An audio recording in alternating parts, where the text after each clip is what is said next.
আজকে অনুষ্ঠানের মূল বক্তব্য হচ্ছে জন আকাঙ্ক্ষা গণঅভ্যুত্থানের। আমি গণঅভ্যুত্থানের জন আকাঙ্ক্ষা নিয়ে কিছু বলবো না। আমরা অলরেডি 2-3 দিন আগে দেখতে পাইছি পাথর দিয়ে মানুষ হত্যা করা হচ্ছে। এটাই হচ্ছে বাংলাদেশের চিত্র।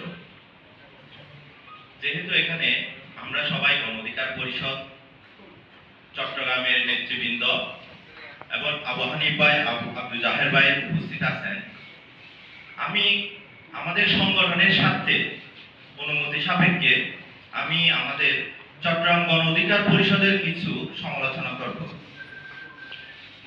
আমরা যারা 24-এর পরে আসি, তারপরে রাজনীতিতে আমাদের অভিজ্ঞতা 15 বছরের। আমি বিসিএস কনফিডেন্সে ছিলাম, নীলক্ষেত, ঢাকা কলেজ এবং ইডেন কলেজের ছাত্রছাত্রীরা যখন আমাদের থেকে ভর্তি হওয়ার জন্য আসত, তখন আমরা তাদেরকে মোটিভেশন করাইতাম ভর্তি করানোর জন্য। সবাই একটাই দাবি ছিল, 470 পেয়ে বিসিএস ক্যাডার হতে পারে, 610 নম্বর পেয়ে বিসিএস ক্যাডার হতে পারে না। অনেকে আত্মহত্যা করেছে এমন ইতিহাস আছে।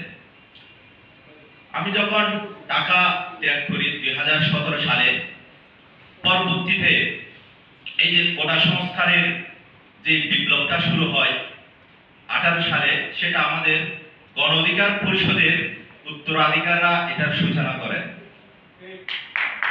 আপনারা দেখবেন এখানে অনেক ইতিহাসবিদরা আছেন, সাংবাদিক ভাইরা আছেন। 24-এর গণ অভ্যুত্থানের আপনি ইতিহাস লিখতে যাবেন, উইকিপিডিয়া লিখতে যাবেন, বিপিনুরকে বাদ দিয়ে লেখা যাবে? ছাত্র অধিকার পরিষদকে বাদ দিয়ে লেখা যাবে? আবু হানিফ ভাই, আব্দুল জাহের ভাই, ফারুক ভাই, এদেরকে বাদ দিয়ে লেখা যাবে? তাহলে কেন আপনারা ইতিহাস বিকৃতি করার চেষ্টা করতেছেন? 36 দিনের আন্দোলনের ফসল জুলাই অভ্যুত্থান না, 7 বছরের আন্দোলনের ফসল। আপনারা বলতে পারেন জুলাই অভ্যুত্থানের মাধ্যমে 17 বছরের সেই ফেসিবাদের রাজনীতির পতন ঘোষণা করা হয় নাই, 54 বছরের অপরাজনীতির সমাধি ঘোষণা করা হয়েছে। আমি বলবো